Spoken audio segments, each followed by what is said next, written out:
தரமான பிரியாணி. அடுத்த வாட்டி வரும்போது கை எடுக்கா இருக்கு. பரவாயில்ல கொடுங்க. இந்த கைக்கு ஒரு காப்பு வாங்கி போடணும். உண்மையாவே வெரி குட். பிரமாதம். ரொம்ப நன்றி. வணக்கம், நான் Sakthina. Welcome back to Sakthina's kitchen. இன்னைக்கு நம்ம எங்கே வந்துட்டோம்? கோயம்புத்தூர் வந்திருக்கோம். கோயம்புத்தூர்ல எங்கே கேட்டிங்கன்னா கவுண்டம்பாடு. இன்னைக்கு நம்ம பார்க்க போகிற ரெசிபி என்ன கேட்டிங்கன்னா ஒரு அருமையான பிரியாணி. அப்பா அடிச்சிக்க முடியாது நம்ம பிரியாணி. அந்த சாதம் நல்லா உதிரியா நல்லா சூப்பராக வந்துருப்பாருங்க. இந்த பிரியாணி எத்தனை பேர் கேள்விப்பட்டிருப்பீங்கன்னு தெரியல. ஆனால் இன்னைக்கு இந்த ரெசிபி ஐம் ஷூர் டெஃபினட்டாக உங்கள் எல்லாருக்கும் ரொம்ப பிடிக்கும் நினைக்கிறேன். ஸோ அந்த பிரியாணி என்ன கேட்டீங்கன்னா ஆல் பகோடா சிக்கன் பிரியாணி. இது எல்லாரும் சிக்கன் பிரியாணி சாப்பிட்ருப்பீங்க, மட்டன் பிரியாணி சாப்பிட்ருப்பீங்க, வெஜிடபிள் பிரியாணி சாப்பிட்ருப்பீங்க, காளான் பிரியாணி சாப்பிட்ருப்பீங்க. இன்னும் பிரியாணி 40 வகை பிரியாணி இருக்குது. எல்லாம் சாப்பிட்ருக்கலாம், எல்லோரும் சாப்பிட்ருப்பாங்க. இந்த மாதிரி ஒரு பிரியாணி பர்டிகுலராக நீங்கள் வீட்டில் செஞ்சு சாப்பிட்டு பாருங்கள். இது எப்படி இருக்குன்னா அந்த மாதிரி இருக்கும். இது வந்து உடம்புக்கு ஒரு நல்ல ஐட்டம். அது பிரியாணிங்கிறது ஏதோ ஒரு ஆசிஸாக ஒரு நாள் இன்றைக்கி ஒரு நாள் சாப்பிட்றேன். இது வந்து அப்படிலாம் இல்லைங்க, உடம்பு கூல் பண்ணும் இந்த பிரியாணி சாப்பிட்டிங்கன்னா. அதுக்காக தான் நான் அந்த பிரியாணி உங்களுக்கு நான் ரொம்ப ரெப்பேர் பண்ணுறேன். அதாவது ஆல் பகோடா பழம் இருக்குது பார்த்தீங்களா, நிறைய பேர் வந்து இந்த காய்ச்சல் வர டைம்லாம் சாப்பிடுவாங்க. இந்த பழம் சாப்பிடுவாங்க. இதில் வந்து ஒரு பிரியாணி போடுவோம். அதாவது கொஞ்சம் உடம்பு சரியில்லாதவங்க வீட்டுக்கு போயிட்டு எதாவது ரெஸ்ட் எடுத்துட்டு இருப்பாங்க. வீட்டில் இருக்கும்போது அவங்களுக்கு எதாவது சாப்பிட தோணும். அப்போ இந்த மாதிரி டைமில் இந்த மாதிரி ஒரு பிரியாணி பண்ணி சாப்பிட்டா உடம்பு ஜம் பண்ணுறது. இது வந்து மருந்துக்குள்ள பிரியாணி. மற்றதெல்லாம் நம்ம சாப்பிட்ற புட்டு.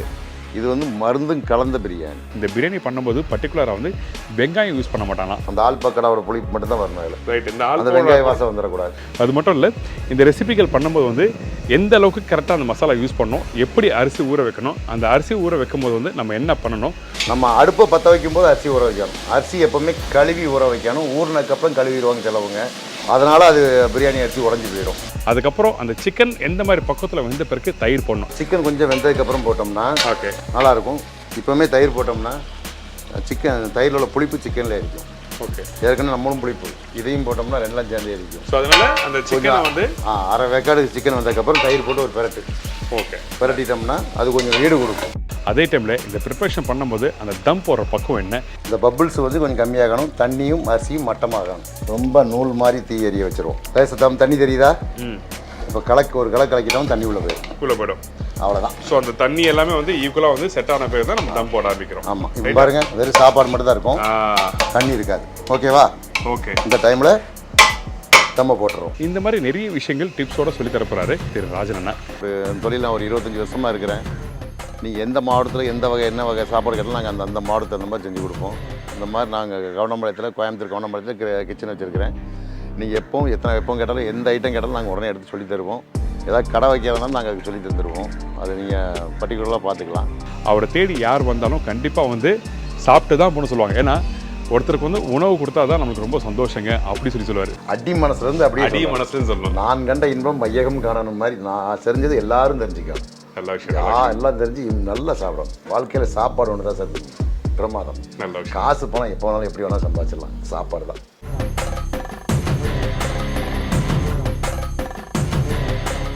வணக்கம். வணக்கம் சார், எப்படி இருக்கீங்க? நல்ல சுகம். நல்ல சுகம். உங்க வீட்டை பிடிச்சது பெரிய விஷயம் தானே. நல்ல சுகம். கம்பீரமா பேசுவாரு, அது ரொம்ப ஒரு சூப்பரான விஷயம். பேசுறதே கம்பீரமா பேசுறாரு, அதுல என்ன பஞ்சத்தனம். அதாவது கொஞ்சம் சோர்வா இருந்தாலும் நீங்க அப்படி சொல்லும் போது பக்கத்துல நல்லா இருக்கானே, நம்ம நல்லா இருக்கான்னு பிறகு நல்லா இருக்கிற மாதிரி நம்ம ஃபீல் பண்ணிக்கிறோம். நல்ல விஷயம், நல்ல விஷயம். கரெக்டா சொன்னீங்க. ஸோ இதுல வந்து இந்த பிரியாணி வந்து வேற என்ன ஸ்பெஷல்? இந்த ஆல் பகோடா யூஸ் பண்ணும்போது வேற என்னெல்லாம் யூஸ் பண்ண போறோம், என்ன மாதிரி மசாலா யூஸ் பண்ண போறோம்? இந்த பிரியாணிக்கு வந்து வெங்காயம் போடல சார், வெறும் தக்காளி மட்டும் தான். அந்த புளிப்பு சுவை மட்டுமே வரணுங்கிறதுக்காக வெங்காயத்தை நாங்கள் கட் பண்ணிடுறாங்க. ஓகே, அதனால் அந்த இதுக்கு வெங்காயம் சேர்க்கறது இல்லை, வெறும் தக்காளி, ஆல் பகோடா மட்டும். மல்லிப்பூ நான் போடுவோம், 10 கிராம் தாளிக்கிறதுக்கு மட்டும் போடுவோம். தாளிப்பு. நல்ல விஷயம். இது எனக்கு பர்டிகுலராக ஒரு பாய் சொல்லி கொடுத்தது. ஓகே, என்கிட்ட வேலைக்கு வந்திருந்தார் அவர். வரும்போது என்கிட்ட சொல்லி கொடுத்தாங்க இந்த மாதிரி ஒரு பிரியாணி இருக்கிறான்னு. சரி, எனக்கு ஒரு ட்ரை பண்ணி பார்ப்போம்னு ஒரு கிலோ நான் போட்டு பார்த்தேன். நம்ம பிரியாணி மாதிரி இது கொஞ்சம் வித்தியாசமான பிரியாணி. கொஞ்சம் புளிப்புத்தன்மையோடு இருக்கும். நம்ம பிரியாணி காரமாக இருக்குது, இது கொஞ்சம் புளிப்புத்தன்மையாக இருக்கும். இது வரைக்கும் நீங்க எத்தனை பேர் நீங்க பார்த்துருப்பேன்னு தெரியல ஆல் பகோடா பிரியாணி. ஐம் ஷூர் டெஃபினட்டா இந்த பிரியாணி உங்க எல்லாருக்கும் வந்து ரொம்ப நல்லா இருக்கும்னு நினைக்கிறேன். பார்த்தீங்களா, இது கையில் எடுத்தால் கொஞ்சம் பிசு தன்மை. எத்தனை பேர் சாப்பிட்ருப்பீங்கன்னு தெரியல, ஆனால் கண்டிப்பாக நம்ம வீட்டில் சில சாப்பிட்றதுலாம் உடம்புக்கு நல்லதான, ரொம்ப உடம்புக்கு நல்லது. நல்லா கூலிங்காக இருக்கும், குளிச்சு கொடுக்கும். ஆமாம். இன்னொன்று வந்து அந்த கசப்பு தன்மை, வாய் ரொம்ப கசக்குது, ஏதோ சாப்பிடணும் போல இருக்கு, ஆனால் சாப்பிட்டா பிடிக்கலன்னு அப்போ அந்த டைமில் ஆல் பகோடா கண்டிப்பாக சாப்பிடுவாங்க. இந்த ஆல் கூல் பண்ண உடம்பு. ரைட். இன்னொன்று இந்த ஆள் போட எங்கே பார்த்தீங்கன்னா மருந்து கடையில் கிடைக்கும். மருந்து நாட்டு மருந்து கடை அங்கே தான் கிடைக்கும், வேற எங்கன்னா கிடைக்காது. அது நல்ல குவாலிட்டியாக பார்த்து நீங்கள் வாங்கிக்கோங்க, ட்ரை பண்ணி பாருங்க. இதே கொஞ்சம் ஒரு சிலது அழுக்கு வரும், நல்ல குவாலிட்டியாக தான் பியூராக இருக்கும். ஓகே, பழம் நல்லா இந்த மாதிரி பக்குவத்தில் பியூராக இருக்கும். சரி, ஓகே. மசாலா என்ன பண்ண போகிறோமா எப்படி, இல்லை டேரெக்டாக ஸ்டார்ட் பண்ணுறோமா? டேரெக்டாக அடுப்பத்தி ஸ்டார்ட் பண்ணுவோம். ஆரம்பிச்சலாமா? அதுக்கு முன்னாடி இந்த ரெசிபிக்கு தேவையான பொருட்கள் சொல்கிறீங்களா? சொல்லிடலாம். தாளிப்பருக்கு தேவையான பொருட்கள்: பட்டை 15 கிராம், கிராம்பு 7 கிராம், சாய் ஜீரா 3 கிலோவுக்கு 15 கிராம், சோம்பு 15 கிராம், ஏலக்காய் 7 கிராம், அன்னாச்சி பூ 10 கிராம்லேருந்து 15 கிராம் வரைக்கும் போடுவோம். ஜாதி பூ 6லேருந்து 7 பூ போடணும் 3 கிலோவுக்கு. ஆல்பக்கடா வந்து 1 கிலோவுக்கு 7, 3 கிலோ நம்ம அரிசி போடுறோம், 21 ஆல்பக்கடா பழம் போடுறோம். சீரக சம்பா அரிசி 3 கிலோ, அதுக்குள்ள சிக்கன் 3 கிலோ. 1 கிலோவுக்கு 1 கிலோ சிக்கன். 1 கிலோவுக்கு 300 கிராம் தக்காளி, 3 கிலோ அரிசி போடுறோம், அதுக்கு 900 தக்காளி. பச்சை மிளகா 10 நம்பர். இஞ்சி பூண்டு 1 கிலோவுக்கு 100 கிராம் இஞ்சி, 100 கிராம் பூண்டு, 300 கிராம் இஞ்சி பூண்டு. தயிர் 1 கிலோவுக்கு 150 கிராம் தயிர் போடணும், 3 கிலோவுக்கு 450 தயிர் போடணும். தேவையான அளவு மஞ்சத்தூள். மிளகாத்தூள் வந்து 3 கிலோ அரிசி போடுறோம், 3 கிலோ பிரியாணிக்கு 30 கிராம் மிளகாத்தூள் போடுறோம். ஒரு கைப்பிடி மல்லி, புதினா. உப்பு தேவைக்கு அளவு. 1 கிலோவுக்கு 250 கிராம் ஆயில், 3 கிலோ நாங்கள் பிரியாணி போடுறோம், 3 கிலோவுக்கு 750 கிராம் ஆயில். தேவையான பொருட்கள்லாம் பார்த்தாச்சு. அடுப்பு நீங்கள் பற்ற வச்சுட்டீங்க. அடுப்பு பற்ற வச்சாச்சு. என்ன பண்ண போகிறோம்? அடுத்து கடலெண்ணெய் ஊற்ற போகிறோம். ஓகே. 3 கிலோ பிரியாணி போடுறோம். ஓகே. 3க்கு 3/4 லிட்டர் ஆயில் ஊற்றுறோம். ஓகே. அதாவது நாங்கள் பண்ண போகிறது 3 கிலோ பிரியாணி. உங்களுக்கு வீட்டில் நீங்கள் 1 கிலோ பண்ண போறீங்கன்னா அப்போ 250 கிராம் அளவு பண்ணிக்கலாம். அதை மென்ஷன் பண்ணிக்கிடுங்க. சரி, ஓகே. 1 கிலோவுக்கு 1/4 லிட்டர் ஆயில் ஊற்றுறோம். கொஞ்சம் ஆயில் கம்மியானா வரன்னு இருக்கும், வேறு ஒன்றும் இல்லை. நீங்கள் வீட்டில் ஊற்றும்போது கொஞ்சம் ஆயில் கம்மியாக ஊற்றுறோம், அளவு தெரியாது. அளவுங்கிறது கரெக்டாக ஒரு 1/2 லிட்டர் பாக்கெட்டாக 1 லிட்டர் பாக்கெட்டாக வாங்கிடுங்க. ஒரு 2 கிளாஸில் ஊற்றுனீங்கன்னா 1/4 லிட்டர் வந்துடும். ஓகே, அதான் கணக்கு. ஓகே. அது மட்டும் இல்லாமல் கடலெண்ணெய். ஆமாம், பியூர் கடலெண்ணெய் போடுவோம் சார். இந்த கடலெண்ணெய் பார்த்தீங்கன்னா அது ஒரு தனி கடலெண்ணெய் வந்து நம்மளோட மனம் சார். நம்ம மனத்தை நம்ம தான் சாப்பிடணும், நம்ம அனுபவிக்கணும், அயல்நாட்டுக்கார அனுபவிக்கணும். நம்ம மண்ணை நம்ம தான் சாப்பிடணும். நம்மளோட பூர்வீகம் சார், பூர்வீக சொத்து. அது மட்டும் இல்லை, கடலெண்ணெய் யூஸ் பண்ணும்போது என்ன உங்களுக்கு அந்த மாய்ஸ்சர், அந்த ஈரப்பதமும் கொடுக்கும். கொஞ்சம் கெட்டித்தன்மை இருக்கும் சார். கெட்டித்தன்மை ரிஃபைண்ட் ஆயில் அது கம்மியாக இருக்கும், வெறும் ஃபியூர் அது தண்ணிமையாக இருக்கும். இதனால கெட்டித்தன்மையாக இருக்கும், அந்த மனமே தனியாக இருக்கும். சாப்பிடும்போது வாசம் அப்படி இருக்கும். சரி. ஆயில் சும்மா இலை சூடாக இருந்தால் போதும், ரொம்ப ஹீட் பண்ணிடக்கூடாது. ஹீட் பண்ணால் வெடிக்கும், வெடிச்சுன்னா கருக்கும். நம்ம அடுத்த ஐட்டம் போடுறோம், ஃபஸ்ட்டு போட்ட ஐட்டம் கறிக்கிறோம். அந்த இளம் ஒரு அரை சூட்டில் அடுத்த போட ஆரம்பிச்சிடும். அன்னாச்சி பூ 15 கிராம் போடுறோங்க. 1 கிலோவுக்கு 5 கிராம், 3 கிலோவுக்கு போடுறோம் 15 கிராம். ஓகே. ஏலக்காய் வந்து 15 கிராம் போடுறோம் சார். ஓகே. இது வந்து 1 கிலோவுக்கு 5 கிராம். ஏன்னா ஏலக்காய் நம்ம முழுசாக போடுறோம், அரைச்சி போட்டாச்சுன்னா பிரச்சனை இல்லை. இது முழுசாக போடுறதுனால அந்த எண்ணெயில் பொரிஞ்சால் தான் அந்த ஸ்மெல் நல்லாயிருக்கும். ஓகே. அதே அளவுக்கு பட்டை. ஓகே. ஒரு 15 கிராம். அது ஒரு பீஸ் ஒரு 1 கிராம் 2 கிராம் வரும் சார். சரி, அதான் கணக்கு. ஒரு 15 பீஸ் போடணும், அப்போ 15 கிராம் வந்துடும். சரி, ஓகே. இது கரெக்டாக நீங்கள் வந்து 1 கிலோக்கு 5 கிராம் 6 கிராம் சொல்கிறீங்களே, ஆமாம். என்ன காரணம்? அது கொஞ்சம் எக்ஸஸாக போட்டாலும் ஓகேவா? எக்ஸஸாங்கிறது கொஞ்சம் கசப்பு தன்மை வந்துடும், இல்லை ஒன்று அதிகமாகி போனோன்னா நமக்கு அந்த சாப்பாடோட ஃப்ளேவர் மாறிடும். இப்போ இதுக்கு இவ்வளவு தான் அப்படின்னு ஒரு கணக்கு இருக்குது. அந்த கணக்கு போடாமல் போட்டோம்னா அப்படி இருக்கும் பிரியாணி. 6 கிராம்லேருந்து 7 கிராம் வரைக்கும் போடுறோம் கிராம்பு. ஜாதிப்பூ ஒரு 6லேருந்து 7 பூ. 1 கிலோவுக்கு 2 கணக்கு பண்ணிவிடுங்க. ஒரு 6-7 பூ போட்டால் சரியான அளவாக இருக்கும். ஏன்னா இது கொஞ்சம் வாசனை அதிகமான பொருள். எண்ணெயில் அதிகமாக பட்டுச்சுன்னா ரொம்ப கருகி போயிடும். கருகின வாசம் வந்துடும் உடனே. அது ஏன்னா பூ அப்படி பட்டா உடையும். அதனால் இளம் சூட்டில் போடணும், கரெக்டான சூட்டில். ஆமாம், அதுக்கு மேலே ரொம்ப சூடு வச்சு போட்டிங்கன்னா கருகி போயிடும். சரி, ஓகே. இப்போ இந்த பிரியாணி பார்க்கும்போது நம்ம பர்டிகுலராக வந்து இந்த பிரிஞ்சியில் நம்ம எல்லாத்துலேயும் போடுவோம். ஆமாம். நம்ம இதில் யூஸ் பண்ணுறது இல்லையா? நான் போடுறதில்லை. நீங்கள் போடுறதில்ல? மற்றவங்க போடுறவங்க போடலாம். அதுக்குள்ள நான் போடுறதில்லை. சோம்பு வந்து 15 கிராம் போடணும். இது வந்து 5 கிராம். இதே மாதிரி 3 ரவுண்டு போடுங்க. 3 ரவுண்டு ஒன்றா பிரித்து போடுறீங்க? ஆமாம் சார். ஏன்னா ஒரு கணக்கு தெரியாமல. சரி. இப்போ வீட்டில் 1 கிலோ போடுவாங்க, அள்ளி போட்டுருவாங்க. அவங்களுக்கு கணக்கு தெரியாது. அப்போ இவ்வளோனா 4 விரல் ஃபுல்லாக ஒரு அடக்கம். சரி, ஓகே. 5 கிராம். இது ஜாய் ஜீரா. இது ஒரு 4 கிராம் 5 கிராம் ஒரு. ஏன்னா இது கொஞ்சம் வாசம் அதிகமாக இருக்கும். அப்போ அதை விட ஒரு 2 கிராம் 1 கிராம் கம்மியாக போட்டுக்கலாம். அது சோம்பை விட கொஞ்சம் இது வாசனை கொஞ்சம் அதிகமாக இருக்கும். கொஞ்சம் மைனூட்டாக கசப்பு தன்மை உள்ள பொருள், அதெல்லாம் கரெக்டாக. அதனால கொஞ்சம் கம்மியாக போட்டுக்கலாம். இப்போது இந்த இடத்துல நம்ம வீட்டில் எல்லார் வீட்லேயும் வந்து ஷாய் ஜீரா இருக்காது. ஆமாம். நம்ம நார்மலாக வந்து சீரகம் தான் வச்சுருப்போம். நம்ம அந்த இந்த சீரகம் வச்சுருப்போம், ரசத்துக்கு போடுற சீரகம் வச்சுருப்போம். நம்ம ஏன் அது யூஸ் பண்ணலாமா? அந்த சீரகம் யூஸ் பண்ணலாமா? இல்லை, நான் இது வரைக்கும் அது போடுறதில்லை சார். அது சீரகம்னா அது வந்துன்னா ஒரு சாம்பாரோ ஒரு ரசத்தோட வாசம் வந்துடும். அதில் இந்த சாய் ஜீரா வந்து டிபார்ட்மெண்ட் ஸ்டோர் எல்லா கடையிலையும் இருக்கும். ஒரு 50 கிராம் வாங்கி வச்சுக்கலாம். சீரகமும் இதுவும் ஒரே வேலை தான். ஓகே. பச்சை மிளகா எடுத்து போடுறோம். இந்தாங்க. ஒரு 3 கிலோவுக்கு ஒரு 10 பச்சை மிளகா போடுறேன். இது வந்து நாங்கள் வதக்கிறதுக்கு. சரி. வெங்காயம் கிடையாது, அதனால் பச்சை மிளகா இப்போ போடுறோம். ஓகே. பச்சை மிளகா நீங்கள் கொஞ்சம் அதிகமான சூடு வச்சுறாங்க, வெடிச்சிடும், மேலே வெடிக்கும். அந்த இலை சூட்டில் போட்டிங்கன்னா அதுக்கு லேசாக வதங்கும். நீங்கள் கரெக்டாக சொன்னீங்க. இந்த பச்சை மிளகாய் வந்து போட்டாங்களே முழுசாக போட்டாங்கன்னு சொல்லி போட்டுவாங்க சில பேர். அதாவது இன்னைக்கு கல்யாணம் ஆகி புதுசாக வரவங்க அவங்களுக்கு தெரியாது டக்குனு நம்ம வீட்டில் இருக்கவங்க பெரியவங்களுக்கு தெரியும். கீரி போட்டால் ஒன்றாகாது, முழுசாக போட்டு டப்புன்னு வெடிச்சு டப்புன்னு வெடிக்கும், மூஞ்சில் படும். ரைட்டு. அப்போ என்னடா அவர் சொன்ன மாதிரி செப்பு சொன்ன மாதிரி நம்மளும் செஞ்சோமே வெடிச்சிருச்சு. பாருங்கள் பச்சை மிளகா அப்படியே லைட்டாக வந்துருச்சு. ஓகே, இந்த மாதிரி பச்சை மிளகா வந்து வெள்ளையாக வந்துடும் சார். இப்போ இது வந்து வெந்து குழஞ்சிருச்சு. இப்போ நம்ம சாப்பாடு போட்டு கலக்கும் போது இந்த பச்சை மிளகா அதில் உடஞ்சிடும். பச்சை மிளகா இருக்கே தெரியாது. சரி, ஓகே. அதுக்காக இளம் சூட்டில் போட்டிங்கன்னா இந்த மாதிரி வெடிக்காமல் இந்த வெள்ளை கலராக இருக்கா, ஓகே, இப்படி வந்துடும். ஓகே, அதனால் இந்த மாதிரி வந்த பேர் தான் போடணும். ஆமாம், பச்சை மிளகாவோட ஃப்ளேவர் அது ஒரு டேஸ்ட் சார். ரைட், அது காரத்தன்மை வச்சு பண்ணுறது அது ஒரு தனி. ஆமாம், இந்த மாதிரி 3 கைப்பிடி. சரி, மல்லியும் புதினா ரெண்டும் கலந்தது. எல்லாம் இந்த ஒரு அளவு தான். ஒரு கை, ஒரு கிலோக்கு ஒரு கைப்பிடி அளவு. சரி, ஓகே. அப்போ நம்மளுக்கு அதுக்கு போதுமான அளவு அந்த ஸ்மெல் வந்துடும். வதங்கினதுக்கப்புறம் நம்ம தக்காளி போடுறோம். சரி, ஓகே. ஸோ ஃபர்ஸ்ட் வந்து அந்த கொத்தமல்லி புதினா எல்லாத்தையும் நல்லா வதக்கணும். ஆமாம், நல்லா அதுக்கப்புறம் தான் தக்காளி போடுறோம். ஆமாம்.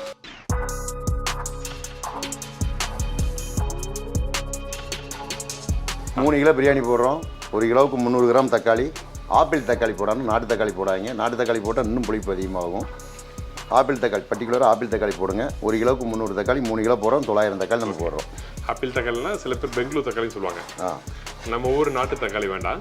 ஸோ அதான் விஷயம். புளிப்புத்தன்மை உள்ளது நாட்டு தக்காளி வந்து சில குழம்புக்கு வந்து யூஸ் பண்ண நல்லாயிருக்கும். ஆனால் இந்த மாதிரி புளி குழம்புக்கு அருமையாக இருக்கும், மீன் குழம்புக்கு நல்லாயிருக்கும் நாட்டு தக்காளி. அப்படி சொல்லுங்க. இது மாதிரி இந்த மாதிரி பிரியாணிக்கு ஆப்பிள் தக்காளி போடுறோம். ஆப்பிள் தக்காளி அதில் புளிப்புத்தன்மை இருக்காது. அதுன்னு ஆப்பிள் தக்காளி எப்போ பேர் வந்தது இங்கே? இங்கே ஆப்பிள் தக்காளி நாங்கள் இங்கே கோயம்புத்தூர்லாம் ஆப்பிள் தக்காளின்னு பேசுகிறோம். அப்படியா? ஆமாம்.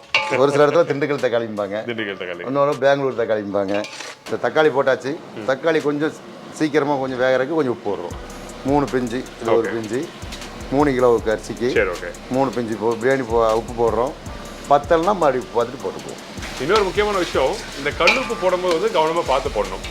ஏன் நான் சொல்கிறேன் கேட்டீங்கன்னா, இந்த கல்லுப்புக்கும் நீங்கள் சால்ட் உப்புக்கும் வித்தியாசம் இருக்குது. நிறைய வித்தியாசம் இருக்குது. ரைட்டாங்களா? கல்லுப்புலேயே வித்தியாசம் இருக்குது சார். ஒரு சில உப்பு நல்லா காரம் இருக்கும், ஒரு சில கொஞ்சம் காரம் கம்மியாக இருக்கும்.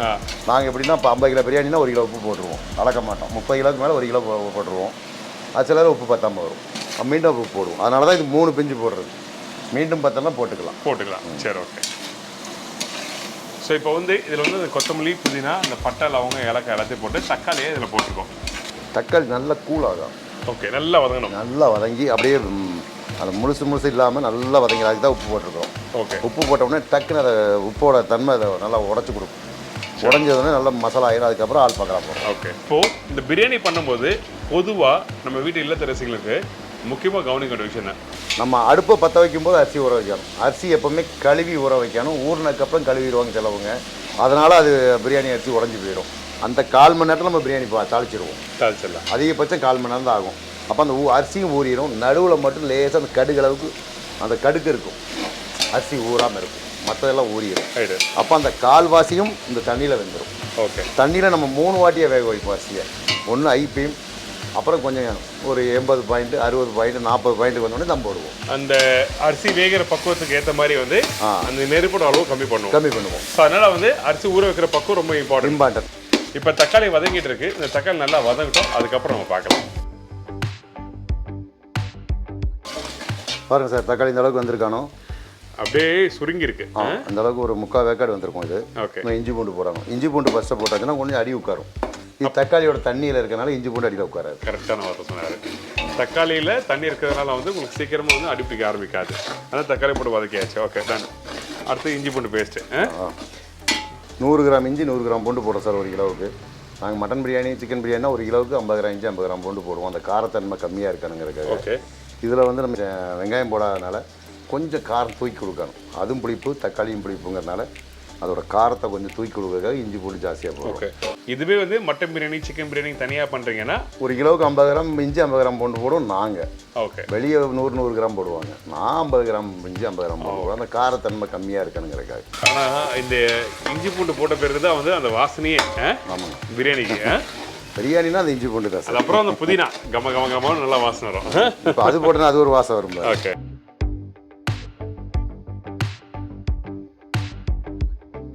பாருங்கள் சார், இந்த அளவுக்கு மசிஞ்சிருக்கானோ. ஓகே. தக்காளி அந்த மசிஞ்ச தோல் மட்டும் தனியாக உருண்டு இருக்கு பாருங்கள். இஞ்சி பூண்டு அது கூட இப்போ பார்த்தீங்கன்னா அந்த மனம் அப்படியே இருக்கும் அந்த பட்டை கிராம்பு பிரியாணியோட வாசனை. ஆமாம், நல்லா வதங்க நல்லா வாசனை. இன்னொன்று நல்லா திக்காக தொக்கு மாதிரி ரெடியாக இருக்குது. ஸோ இந்த மாதிரி பக்கத்தில் வந்து பிறகு இந்த மாதிரி சட்னி மாதிரி ஆயிரும். அடுத்து நம்ம என்ன பண்ணுறேன்? அடுத்து பழம் போடுறோம். பழம், இந்த பழம் இப்போ போடுறோமா? ஆமாங்க. சரி, ஓகே. 1 கிலோவுக்கு 7 பழம் போடுறோம். ஓகே. பெருசாக இருந்தால் 6 போடுங்க, சின்னதாக இருந்தால் 7 போடுங்க. ஓகே. 6 எதுக்காக கரெக்டாக 6, 7 என்ன காரணம்? இல்லை சார், ஏன்னா கொஞ்சம் புளிப்பு அதிகமாகிரும்ல. இந்த பழமே புளிப்பான பழம். தக்காளி, நாட்டு தக்காளி போடுறோம், அதில் புளிப்பு இருக்கா, தயிர் ஊற்றுவோம். அதனால் கொஞ்சம் நம்ம சாப்பிட்ற அளவுக்கு தான் புளிப்பு இருக்கும்.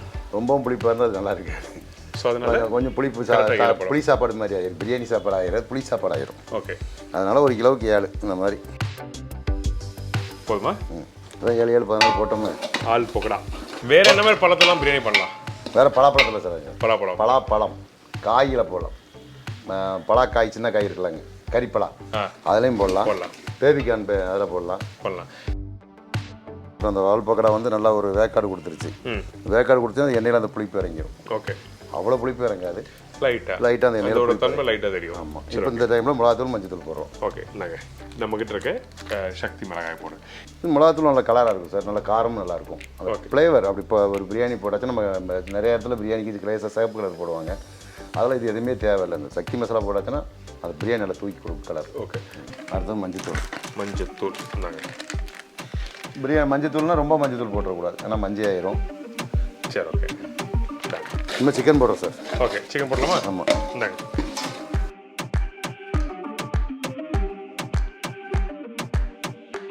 இந்த டைமில் மிளகாத்தூள் எண்ணெயில் போட்டு ஒரு வதக்கணும். ரொம்ப வதக்கிடக்கூடாது சார், மிளகாத்தூளோட காரத்தன்மை போயிடும். கொஞ்சம் அதிகமாக சூடாச்சுன்னா மிளகாத்தூள் கரிஞ்சிச்சுன்னா அதோட எப்பவுமே வந்து ஏன்னா இந்த பிரியாணியில் வந்து அந்த ஆயில் கீழே இருக்கும். ஆமாங்க சார், அது சூடு தன்மை அதிகமாக இருக்கும். அந்த டைமில் நீங்கள் ஸ்ட்ரைட்டாகவே அந்த மிளகாத்தூளோ மஞ்சத்தூளோ நீங்கள் போட்டிங்கன்னா கருகி போயிடும். அப்புறம் உங்களுக்கு அந்த ஃப்ளேவரும் கிடைக்காது, அந்த கலரும் கொடுக்காது நம்ம எதிர்பார்க்கறது. கண்டிப்பாக. அதனால் அடுப்பை ஸ்லோ பண்ணிவிட்டு ஓகே போடணும். போட்டதுக்கப்புறம் இந்த சிக்கனை போடுறோம். ஓகே. இந்த சிக்கன் சில பேர் வந்து இதில் வந்து தோலில் போடுவாங்க, நீங்கள் போடுவீங்களா? இல்லை சார், நீங்கள் எப்படி தோலை எடுத்தாலும் அந்த சின்ன லைட்டாக அதோட ஸ்கின் இருக்கும். ஓகே. முடி இருக்கும், அது சிலவங்களுக்கு சாப்பிட்டா வயிற்றால போயிடும். அதனால நாங்கள் எப்பவுமே அது அவாய்ட் பண்ணிடுவோம். ஓகே. ஏன்னா நிறைய பேருக்கு ஸ்டொமக் ப்ராப்ளம் வர்றதுக்கு, அதாவது வயிற்றால போயிடும், வயிறு சம்மந்தப்பட்ட ப்ராப்ளம் வராமல் இருக்கு. கண்டிப்பாக வரும். ஓகே.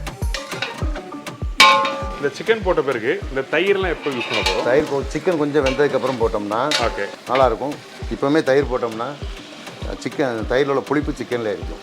ஓகே. ஏற்கனவே நம்மளும் புளிப்பு, இதையும் போட்டோம்னா ரெண்டெல்லாம் சேர்ந்தே இருக்கும். ஸோ அதனால் அந்த சிக்கனை வந்து அரை வேக்காடு சிக்கன் வந்ததுக்கப்புறம் தயிர் போட்டு ஒரு பெரட்டு. ஓகே. பெரட்டிட்டோம்னா அது கொஞ்சம் வீடு கொடுக்கும். இப்போ இந்த சிக்கன் வதங்கிட்டு இருக்கு, வதங்கட்டும். என்ன மாதிரி பக்கத்தில் வதக்கிருக்கோன்னு சொல்லி பார்த்துட்டு அதுக்கப்புறம் தயிர் எப்போ யூஸ் பண்ணி பார்க்கலாம். சார் இப்போ பாருங்கள் சார், சிக்கன் வந்திருக்கு பாருங்கள், ஒரு அரை வேக்காடு வந்திருக்கும். இதில் ஓகே. அரை வேக்காடு, கால் வேக்காடு, ஒரு முக்கால்வாசி அரை வேக்காடுக்கு மேலே வந்திருக்கும். இந்த டைமில் நம்ம தயிர் ஊற்றுறோம். ஓகே. தயிர் ஊற்றி ஒரு 5 நிமிஷம் பெரட்டுறோம். சரி. அப்போ அந்த தயிரோட சிக்கனோட சாப்பிட்டு தன்மை வந்து சக்க விடாது, சாஃப்டாக இருக்கும். ரைட்டு.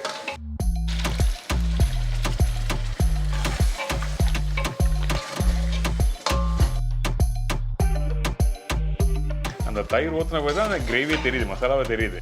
நல்லா இருக்கும்.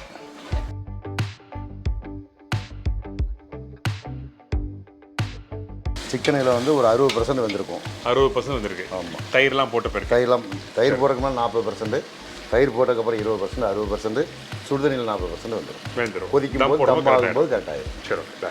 அதான் கணக்கு. ரொம்ப சிக்கன் வந்துச்சுன்னா பூரா உடஞ்சி போயிடும். சரி, ஓகே. இப்போ இந்த தண்ணி ஊற்றுறோம்ல, இது என்ன மெஷர்மெண்ட்? 1 கிலோ அரிசிக்கு வந்து நான் என்ன மாதிரி கப்பில் இப்போ வீட்டில் 1 கிளாஸ் அரிசி இறந்தாங்கன்னா 1.5 கிளாஸ் தண்ணி. 1.5 கிளாஸ் தண்ணி. ரொம்ப சிம்பிள். வீட்டில் பாத்திரம் வச்சாங்கன்னா அவங்களுக்கு மூடி செட் ஆகாது. ஓகே. கொஞ்சம் மூடி கடி ஏதாவது ஆவி வெளியிருப்பா இருந்தால் கூட ஒரு 1/2 கிளாஸ் தண்ணி சேர்த்து வச்சுக்கலாம். ஓகே. மூடி சரியா இல்லாமல் இருந்தால் தான். ஆமாம். ஓகே. மூடி கரெக்டான பாத்திரம் கரெக்டாக இருந்ததுன்னா தம் ஆகிக்கும். 1க்கு 1.5. 1.5 போதும். சரி, ஓகே. ஏன்னா சிக்கனில் ஏற்கனவே தண்ணி விடும், 1/2 லிட்டர் தயிர் வேறு ஊற்றுறோம், அதெல்லாம் சேர்த்து 2 ஆயிரும். 2 ஆயிடும். சரி, ஓகே. பாருங்கள் சார், நல்லா கொதிச்சிருச்சு. ஓகே. கறி நல்லா வெந்திருக்கு பாருங்கள். வெட்டின கறி எப்படி இருக்கோ அது ஒரு மாதிரி இருக்கும். கறி வெந்துன்னா விரியும், விரிஞ்சுன்னா வெந்தாச்சுன்னு இருக்கும். அவ்வளோதான். செக் பண்ண அவசியம் இல்லை. உப்பு கரெக்டாக இருக்கும். அவ்வளோதான். அந்த 3 பிஞ்சு உப்பு போட்டால் 1 கிலோவுக்கு ஒரு இது 3 பிஞ்சு உப்பு இருக்கும், கரெக்டாக இருக்கும். சரி. பர்டிகுலராக அஜினா போட மாட்டோம். ஓகே. இதுக்கு எலுமிச்சம்பழம் கிடையாது, ஏன்னா ஏற்கனவே எல்லாமே புளிப்பு, அதனால் இதுக்கு எலுமிச்சம்பழம் போட மாட்டோம். அஜினோமோட்டோ யூஸ் பண்ண மாட்டோம். இன்னொன்று இதுக்கு எலுமிச்சம்பழம் கிடையாது. இந்த ஆல்பகடா பிரியாணிக்கு வந்து எலுமிச்சம்பழம் கிடையாது, ஏன்னா அதுவும் புளிப்பு இதுவும் புளிப்பு, எல்லாம் புளிப்பாச்சுன்னா ஒரே புளிப்பாக இருக்குது. இப்போ அரிசி போடலாமா? இந்த அரிசியை கரெக்டாக ஊற வச்ச டைமிங் என்ன? ஒரு 1/4 மணி நேரத்துலேருந்து 20 நிமிஷம் வரைக்கும் ஊற வைக்கணும். இப்போ நீங்கள் ஒரு சாப்பாடை போட்டு பார்த்தீங்கன்னா அந்த நடுவில் மட்டும் லேசாக ஒரு கடுகளவுக்கு ஊறாமல் இருக்காது, அதுதான் பக்குவம்.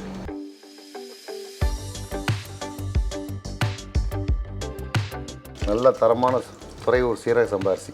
என்ன ஊர்? துறையூர். துறையூர் சீரக சம்பா அரிசி. எங்கே இருக்குது துறையூர்?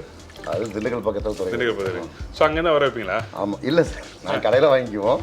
கேட்கும்போது துறையூர் அரிசின்னு வாங்கிக்குவோம். அதில் பச்சை சாக்கு டபுள் ரோஸ் படம் போட்டிருக்கோம். ஓகே. அதுதான் நான் ஒரே பிராண்டு தான் எப்பவும் வாங்குறது. ஸோ அந்த அரிசியோட பக்கம் உங்களுக்கு தெரியும். ஆமாம். அப்போ இதுக்கு இவ்வளோ தண்ணி வச்சா கரெக்டாக வரும். நிறைய அரிசி இருக்குது சார். இப்போ சீரக சம்பா அரிசியில் ஏகப்பட்ட கம்பெனி இருக்குது, ஏகப்பட்ட ஐட்டம் இருக்குது. இங்கே துறையூர் அரிசி கிடைக்குது ஃப்ரீயாக. அதில் இந்த பிராண்டு பர்டிகுலராக இந்த பிராண்டு வாங்குவோம்.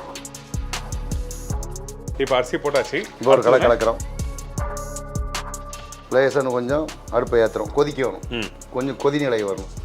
அரிசி கொதிக்கும் போது மறுபடியும் நல்லா கொதிச்சதுக்கப்புறம் மறுபடியும் ஒரு 80 பாயிண்ட், அதுக்கப்புறம் 60, அதுக்கப்புறம் 40, அதுக்கப்புறம் 20 வந்து தம் போட்டுறாரு. ஓகே. அதாவது அந்த வேக கம்மி சூடோட தன்மை கம்மியாகணும். இப்போ வந்து அடுப்போட ஃப்ளேம் அதிகமாக இருக்கணும். அது விறகடுப்பில் இருந்தால் ஓகே சார். கேஸில் பர்டிகுலராக கேஸுங்கும் போது உங்களுக்கு ஹை ஃப்ளேமில் வந்து ஒரே வேக்காடில் போயிடும். விறகுனா டக்குன்னு விறகு எடுத்தால் சூடு கம்மியாயிடும். ஓகே. இது அப்படி இல்லை, 100% எரிஞ்சிக்கிட்டே இருக்கும். அப்போ அதுக்கு தகுந்த மாதிரி கொஞ்சம் கம்மி பண்ணிக்கலாம். அதாவது தண்ணியோட அளவு அதிகமாக இருக்கும்போது ஹை ஃப்ளேம் வைக்கலாம். தண்ணி அளவு வந்து கம்மியாக அந்த நெருப்போட அளவும் கம்மியாகணும். அதான் விஷயம். அப்போ சாப்பாடெல்லாம் ஒரே தரமாக வெந்துடும். ஓகே. அந்த ஹை ஃப்ளேமில் வச்சு வேகிறது வந்து சாப்பாடு வெந்துடும். சரி. ஆனால் முழுசாக இருக்கும். பிடிச்சா பிடி கிடைக்காது. இது பிடிச்சா பிடிக்கும்.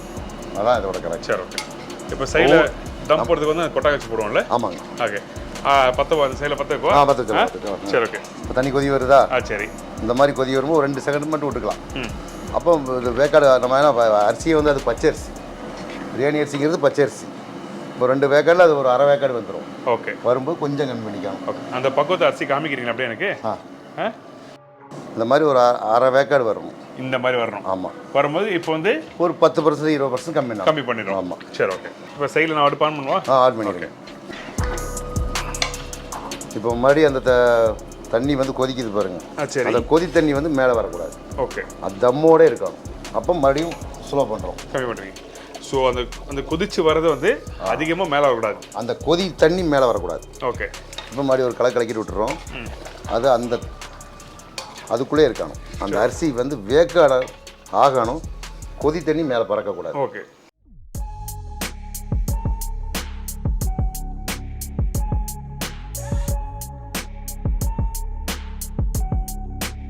சாப்பாடு முக்கால்வாசி வந்துருச்சு. ஓகே. இந்த டைமில் இது முக்கால்வாசி ஸ்டேஜ் ரைட்டா? ஆமாங்க சார். ஓகே. இது 3வது பாயிண்ட் நம்ம தீ கம்மி பண்ணியிருக்கிறோம். அப்போ முக்கால்வாசி வந்திருக்கும் இந்த அரிசி. இந்த டைமில் மறுபடியும் ஒரு மிக்ஸ் பண்ணுறோம். ஸ்டீம் கம்மி பண்ணி. ஓகே. லேசாக ஸ்டீம் கம்மி பண்ணுறோம். ஒரு 2 செகண்டுக்கு. இந்த சைடு புகை அதிகமாக இருக்குது, அந்த சைடு ரைஸ் நல்லா வந்துட்டு இருக்கு. தம் போடலாமா? இல்லை, இந்த பப்புள்ஸ் வந்து கொஞ்சம் கம்மியாகணும். தண்ணியும் அரிசியும் மட்டமாகணும். ஓகே. அப்போ தான் அது கரெக்டான ஸ்டேஜில் இருக்குன்னு அர்த்தம். இப்போ கலக்கணும் போது மறுபடியும் வந்துடும். 1 செகண்டு தான். ஓகே. ரொம்ப நேரம்லாம் ஆகாது. டக்குன்னு ஆகிடும். ஆமாம். மீண்டும் அதை கம்மி பண்ணுறோம். ஓகே. ரொம்ப நூல் மாதிரி தீ எரிய வச்சிருவோம். ஓகே. தண்ணி தெரியுதா? இப்போ ஒரு கலக்கிட்டோம், தண்ணி உள்ளே போயிடும். அவ்வளோதான். ஸோ அந்த தண்ணி எல்லாமே வந்து ஈக்குவலாக வந்து செட் ஆன பேர் தான் நம்ம தம் போட ஆரம்பிக்கிறோம். ஆமாம். இப்போ பாருங்க, வெறும் சாப்பாடு மட்டும் தான் இருக்கும், தண்ணி இருக்காது. ஓகேவா? ஓகே. இந்த டைமில் தம்மை போட்டுருவோம். சரி. ஓகே. ஒரு தண்ணி இருக்காது. ரைட். மட்டமாக இருக்கும். இதுதான் பக்குவம். சூப்பர்ண்ணா. நீங்கள் வீட்டில் போடும்போது இந்த மாதிரி விஷயத்தை கரெக்டாக வந்து எத்தனை பேர் சொல்லியிருப்பாங்கன்னு தெரியல. ஆனால் உங்களுக்கு வந்து நுணுக்கமாக தெளிவாக நாங்கள் சொல்கிறோம். கண்டிப்பாக ட்ரை பண்ணி பாருங்கள்.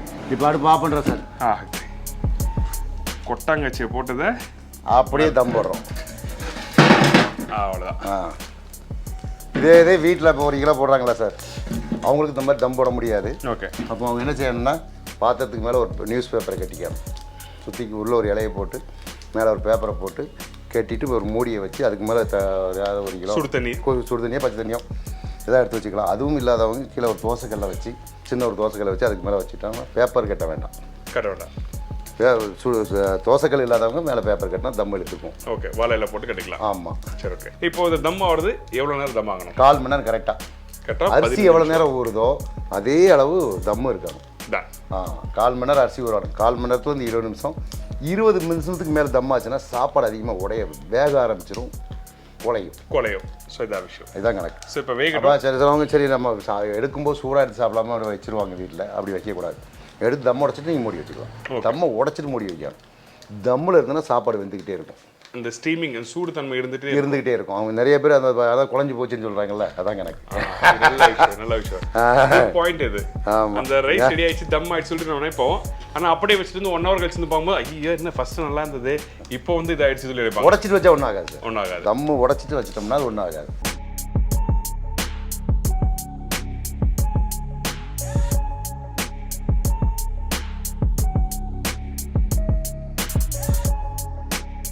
சார் தம் போட்டு 1/4 மணி நேரம் ஆச்சு. இப்போ தம் எடுத்துடலாம். இப்படி எடுக்கணும், ஆவி அடிக்காமல் இருக்கும். ஆமாம். அந்த சாதம் பாருங்க, தண்ணியே இல்லாமல் நல்லா உதிரியா ட்ரையா. ஓகே ஓகே பாருங்க. அப்பா அடிச்சிக்க முடியாது நம்ம பிரியாணியை. அந்த சாதம் நல்லா உதிரியா நல்லா சூப்பராக வந்துருக்கு பாருங்க. இதெல்லாம் தண்ணி கரெக்டாக வைக்கணும் சார், அவ்வளோதான். வேறு பெரிய ஒன்றும் இல்லை. இந்த டைமில் இது போடணும், இந்த டைமில் இது வரணும், அவ்வளோதான். இந்த சாப்பாடை தெரியுதா? வெறும் சாப்பாடு தெரியுதா? அரிசி தண்ணி உதிரியா இருக்கு. இப்போ கையில் பிடிங்க. சூடாக இருக்க இருந்தாலும் பிடிக்கிறேன். நீங்கள் பிடிங்க. அப்படியே பிடிச்சிருவேன். உங்களுக்கு பழகிச்சு. அவ்வளோதான். சீக்கிரம் கொடுங்க டேஸ்டிங்கு. தட்டுலாம் வாங்கி வச்சிருக்காரு புதுசாக. இல்லை உள்ளே இருக்குது. உள்ளே இருக்கா? எப்போ எல்லாமே ஸ்டாக் வச்சுருப்போம் சார்.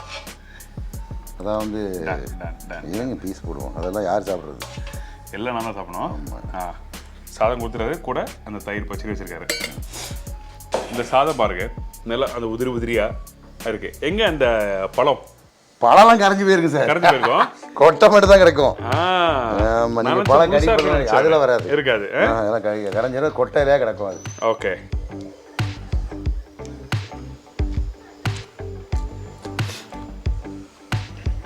சூப்பராக இது வந்து அந்த புளிப்புனா, அந்த புளிப்பு வந்து நீங்க ஷார்ப்பா இருக்கும். அந்த புளிப்புனால ஷார்ப்பால பிடிக்காது, அது மைனூட்டான புளிப்பு. ஒரு மைல்டா 7 பழத்துக்கு மேல போட்டா தான் புளிப்பு அதிகமாகும். பட் நல்லா இருக்கு. நீங்க ஒரு வாட்டி சாப்பிட ஆரம்பிச்சீங்கன்னா 4-5 வாட்டி சாப்பிடுவீங்க. அந்த அளவுக்கு சூப்பரா இருக்கு. ஃபேண்டாஸ்டிக்கான பிரியாணி. இன்னொன்று சாப்பிடும்போது சொல்லிடுறேன், நீங்க ஃபர்ஸ்ட் டேஸ்ட் பார்த்தீங்கன்னா அந்த அந்த காரம், ஒரு மைல்டான ஒரு காரம் தெரியும். அதுக்கப்புறம் அந்த புளிப்பு, ஹால்பாவோட புளிப்பு தன்மை தெரியும். Nice biryani, very good biryani. செலவே இல்லை. வெறும் தக்காளி, கொத்தமல்லி, புதினா, பட்டை, லவங்க, ஏலக்காய், அவ்வளவுதான். அதுக்கப்புறம் இந்த ஆல் பக்கோடா. பெருசா செலவு வரும், கிலோக்கு 100 ரூபா தான் செலவு வரும். Very good biryani.